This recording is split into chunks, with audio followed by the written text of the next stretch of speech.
Welcome to Critical Conversations, the space where we dive deep into the topics that matter most, from personal growth to real-life breakthroughs. And tonight's episode is all about making peace with the pieces of your story, the good, the bad, and everything in between. Because we all have moments in life that we wish we could edit out, or if those moments are moments that we can ignore, but those are the moments that are the very ones that shape who we're becoming. And then, in our coaching corner, we're going to use as a case study Tatiana, who is a woman that reached out to me who's struggling to rediscover joy after losing her mother.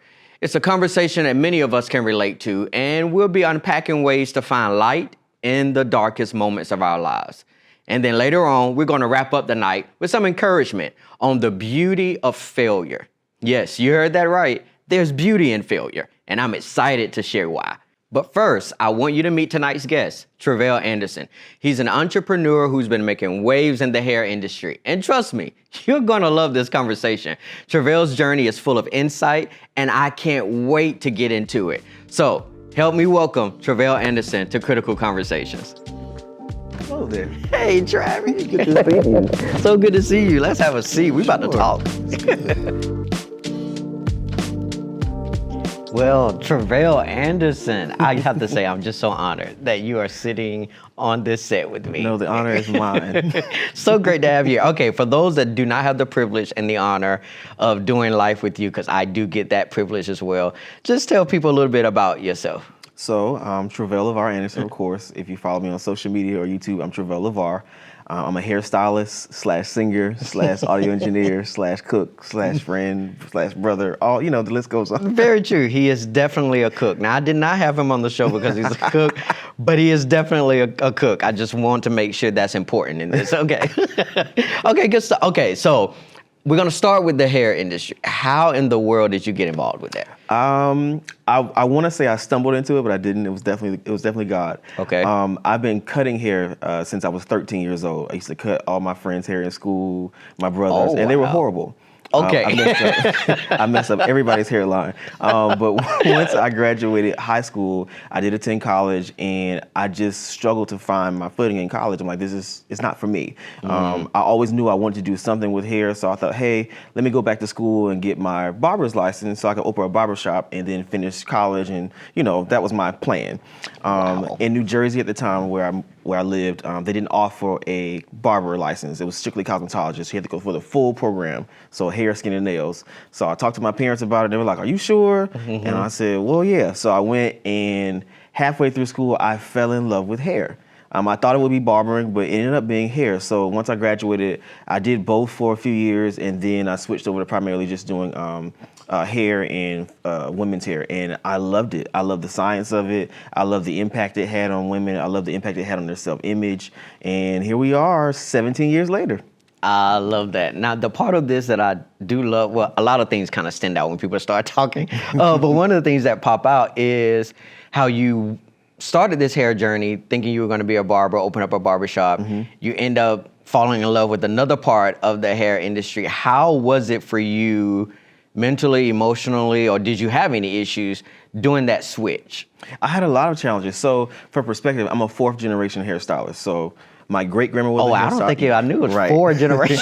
Okay. My great-grandmother was a hairstylist. My aunt actually went to cosmetology school. She never did anything with it, but she ended up going to cosmetology school. My mom's a cosmetologist. She's been doing hair I'm 35. She's been doing hair for 35 years. Wow. She was actually pregnant with me when she started school in South Carolina back in 1989. So that's a beautiful year, by the way. It is a beautiful year. It was challenging for me because I had to first step out of her shadow and really, stand on my own. It was difficult for me in school because I'm not a hairstylist. So I don't know the mechanisms. I don't understand it. And even though they're teaching you, certain things, it wasn't clicking right away. So I had to do a lot of practice. My mannequins were bald by the time I got halfway through school because I just had to practice. Wow. But I stuck with it. Even after cosmetology school, I did another year of continuing education just to make sure my foundation was good, and that's been all she's wrote since then. It's been an uphill climb, but a good journey. Oh, okay. I love this uphill climb piece. Tell me about a time where you thought, I absolutely made the wrong move in doing this. Oh, man.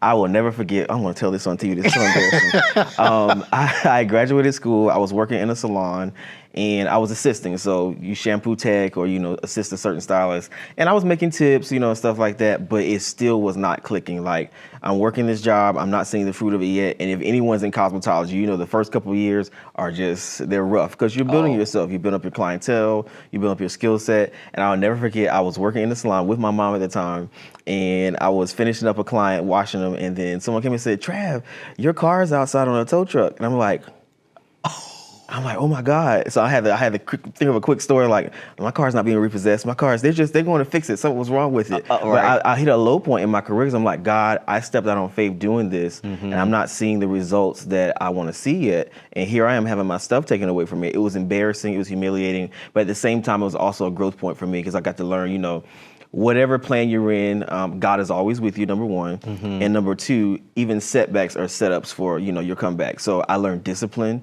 I learned how to manage my time, how to manage my money. And it also helped me manage my reputation because, certain things at that age, that's damaging. You feel Absolutely. like, oh my God, I lost my car. And I'm like, it's a car. Very true. It's a car. I get another one. And I did. Very true. A very nice one. Very nice. Very true. That, again, my brain is going down so many paths. Number one, I don't want people to miss how a moment of embarrassment or what seemed like failure end up becoming a teaching point that you learned back then, but those lessons are still being applied to your life. Absolutely. Today. And it made me stick out my call.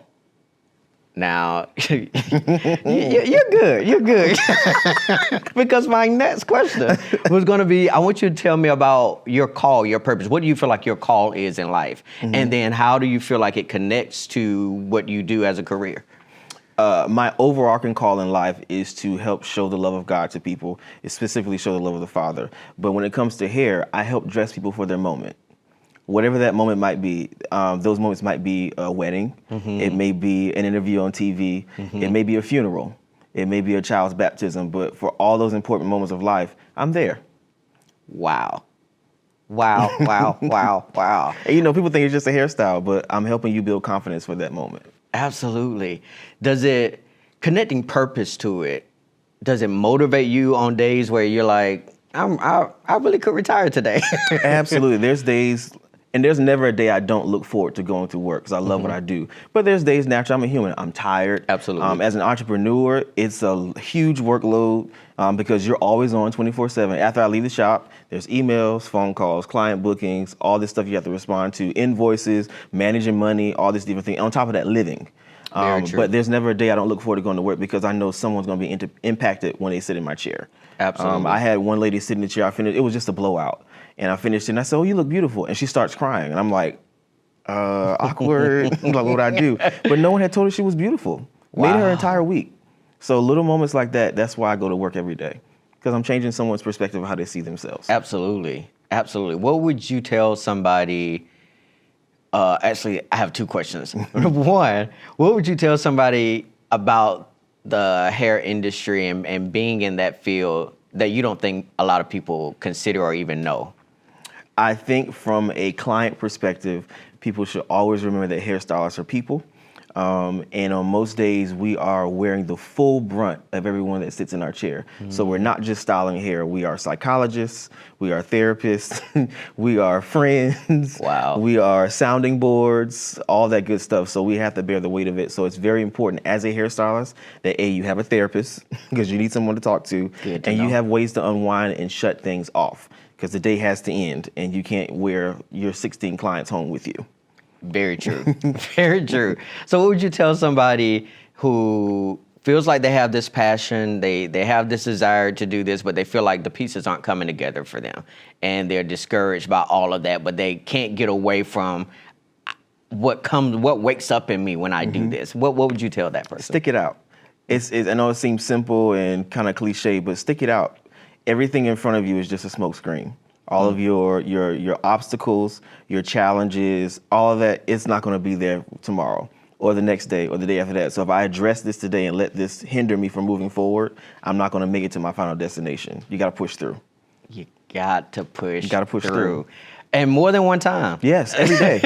Multiple times a day. Absolutely. Trav, I can't believe our time is already winding down. I still have like 10 more questions to ask I'll answer them off camera. But for people that if they are trying to get on your books. Now, I just want to let y'all know, this is not something that you can decide, after you eat your French toast in the morning, I'm going to hit Travelle up to see if I can get on his books for this week. It's not going to happen. I mean, you do hair here and in other states. So I just want y'all to know, don't get your hopes up too high. But if they want to contact you or learn, because you also not only do hair, you do classes and things as well. Talk a little bit about that. So I do continue education. Okay. Most of it is virtual because pandemic changed so much, so it's much easier for people to attend. But I do often offer in-person classes, usually once a quarter. Okay. As far as booking is concerned, may the odds ever be in your favor. But you can visit tlavar.com. I do have a current waiting list. I am booked through the remainder of this year and into the top of next year. But get on the wait list is interactive, and I can't wait to see you, hopefully, in the chair. Right. But if you can't get in the chair, you can definitely get in the class. Absolutely. Okay. Absolutely. So definitely hit that site up.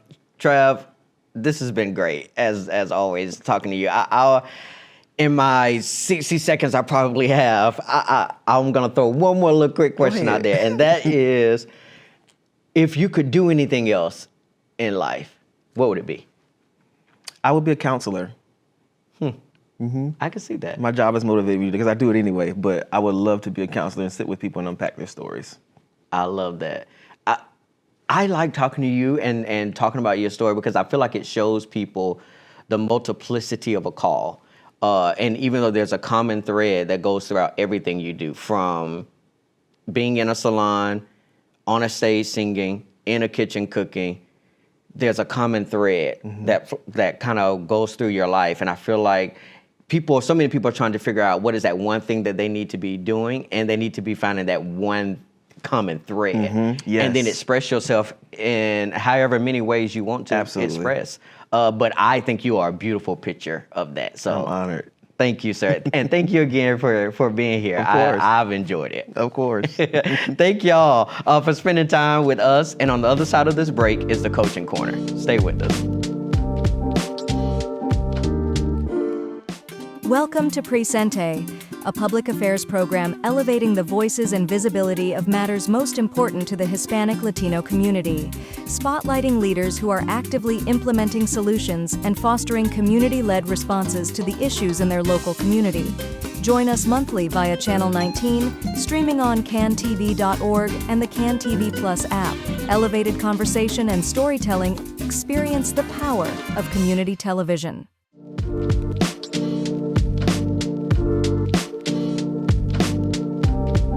Hey, welcome back.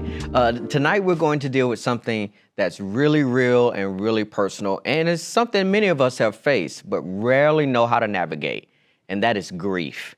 And specifically, I want to talk to anyone out there who's lost someone dear and is struggling to find joy again, because losing a loved one, especially someone as close as a mother, can feel like you're losing a part of yourself. And I had a young woman by the name of Tatiana reach out to me who's trying to find joy again after losing her mother.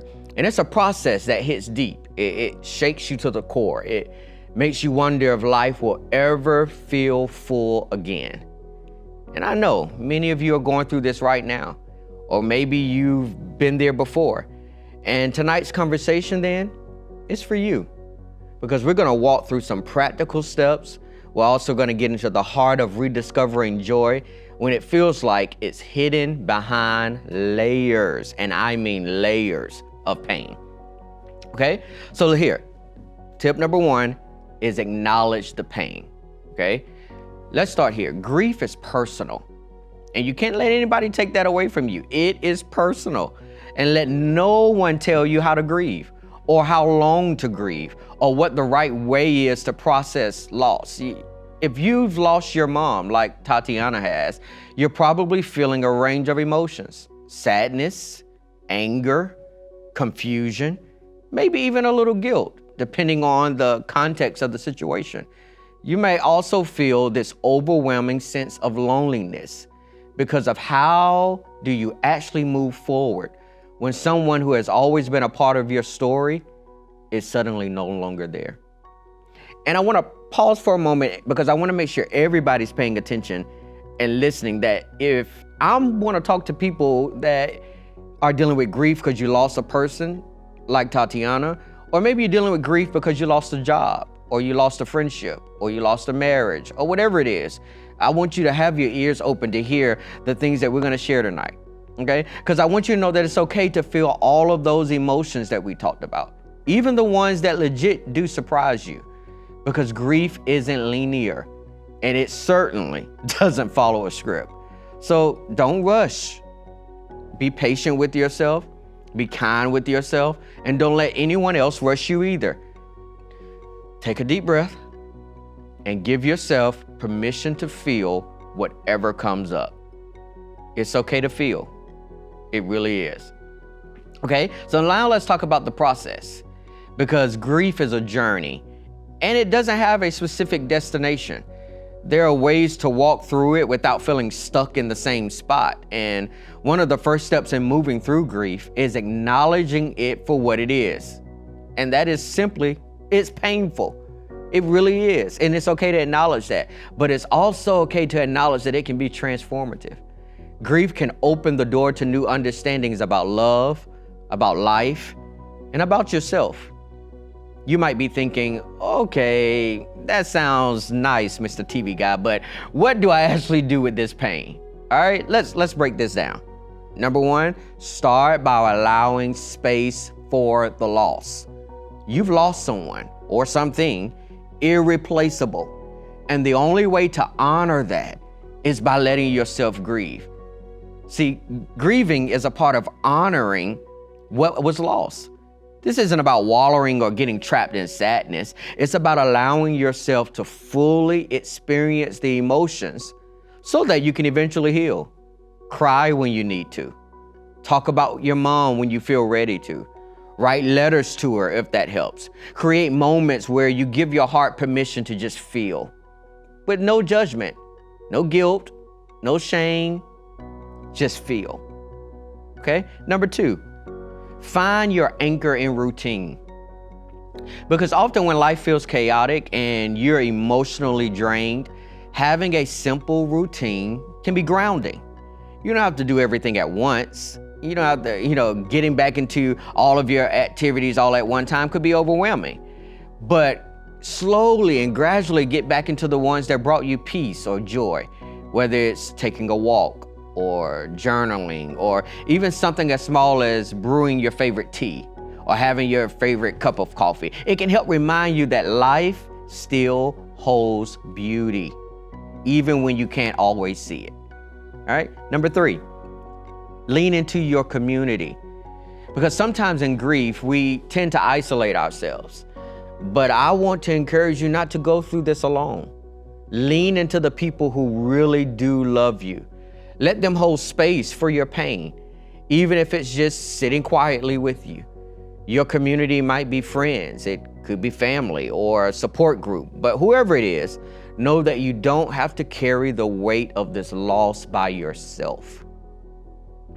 Now let's shift for a moment to the part that probably feels impossible right now, and that is rediscovering joy.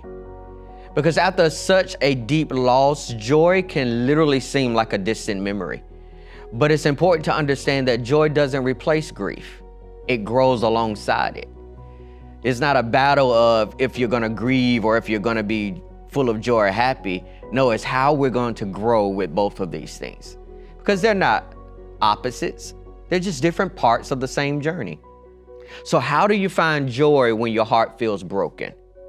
Here are a few ways. You start small. You're not expected to wake up one day and just all of a sudden feel overwhelmingly happy. That's unrealistic. And if that does happen, some people may consider you a little crazy. So we're not expecting that. But maybe there's a tiny moment of joy hidden in your day. Maybe it's the sun peeking through your window. Maybe it's the sound of a song that makes you smile. Or maybe a funny memory of your mom that warms your heart. You see, joy isn't always big. It's often hidden in the little things. So start by noticing them. Another point is embrace the memories. One of the most powerful tools for rediscovering joy is celebrating the love you shared with your mom. The memories of her don't have to bring just sadness. Think about the things she did that made you laugh, or the wisdom she shared that still lights up your life today, or even the things she used to do that got on your nerves that now make you chuckle. Carry those with you. Talk about her often, share stories, and let her legacy live through you. Another point, let joy be redefined. Often when we go through a changing season of life, we forget that we need new definitions. And the joy you're seeking now may look different than the joy you were looking for before. And the truth of the matter is that's okay. This joy may be quieter. It may be more reflective or come in unexpected moments. But it's important to let joy evolve with you. Be open to the new ways it shows up and trust that it will grow as you continue healing. Another way are practical ways to honor your mom and yourself when you're going through this grief process.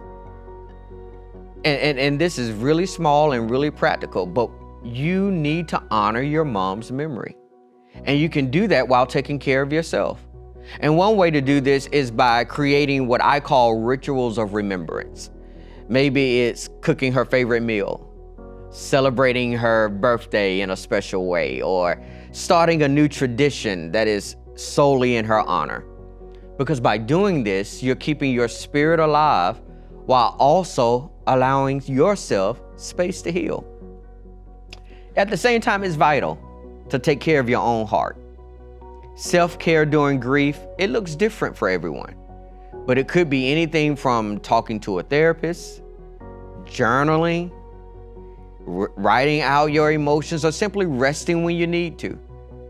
Don't be afraid to seek help when the burden feels too heavy. You're not weak for needing support. You're human. I want you to hear that again. You're not weak for needing support. You're human. But as we wrap up, I want to leave you with this thought. Grief doesn't have the final say in your story. It's a chapter. It may be a painful one, but it's not the end of the story. Even when you can't see it right now, there's still hope ahead. There's joy that will return, and there's light that will break through that darkness. And Tatiana, or anybody else experiencing this, your mom's love and influence, it will live on. And not just in the memories you hold, but actually in the person you're becoming. Because the best way to honor her is to live fully, to find joy again, and to keep walking forward, even when it seems like the road is hard and unbearable. So take your time, be kind to yourself, and know that you are not alone in this journey. Joy is not lost, it's waiting for you. It's evolving with you, piece by piece, to rediscover it.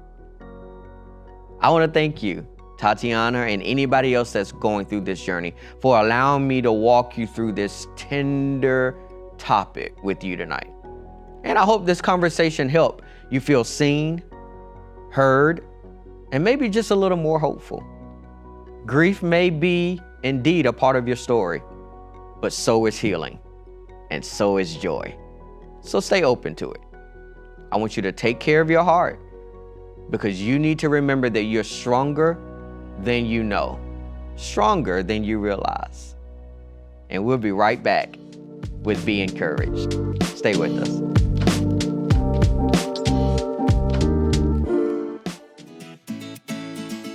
Little Village, La Villita, a vibrant and diverse neighborhood on the southwest side of Chicago. The community is best known for its rich culture, tight-knit spirit, and delicious cuisine. I'm Hugo Balta. On the next episode of Sazón de Illinois, we'll sample the stories, culture, and cuisine of one of the most beloved restaurants that give this neighborhood its flavor.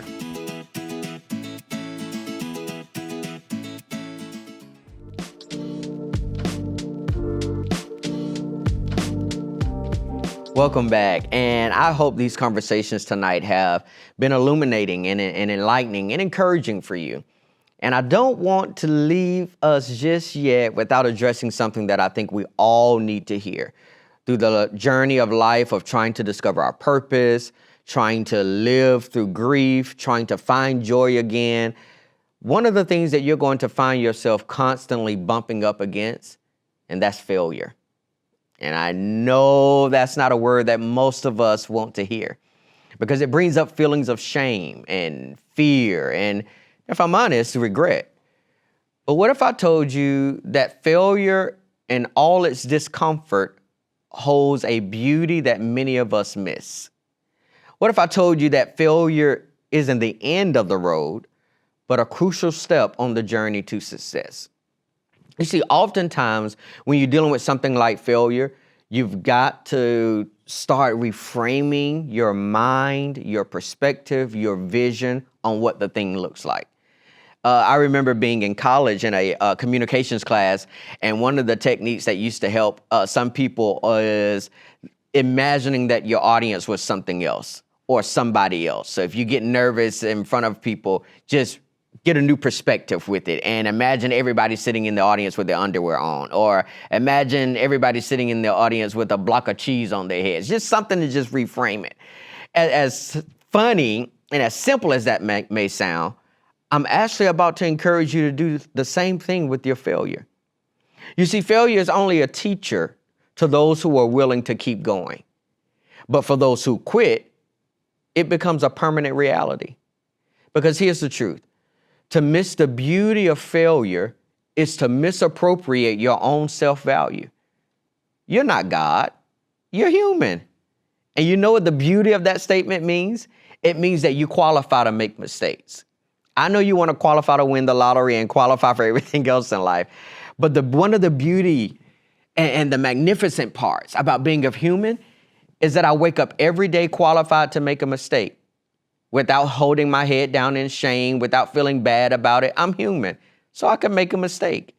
I'm allowed, you are allowed to stumble, to mess up, and to fall short because it's all part of the process of becoming. In Proverbs 24:16, it says, "For though the righteous fall 7 times, they rise again." And that, my friend, is the key, rising again. Failure isn't designed to break you. It's meant to build you. It's a refining fire that burns away what's unnecessary so that what remains is stronger, more resilient, and more in tune with God's plan for your life. Here's the ultimate beauty of failure. It navigates us closer to our divinely expected end. Every misstep, every setback is guiding you toward the purpose God has for you. Romans reminds us that all things work together for the good of those who love God and to those who are called according to his purpose. And the truth of the matter is, that includes your failures. So don't let failure define you. Let it refine you.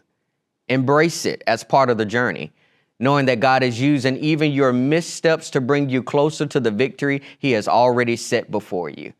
Failure isn't your identity. It's your teacher. And it's beautiful because it points you back to the one who is guiding you to your destined success.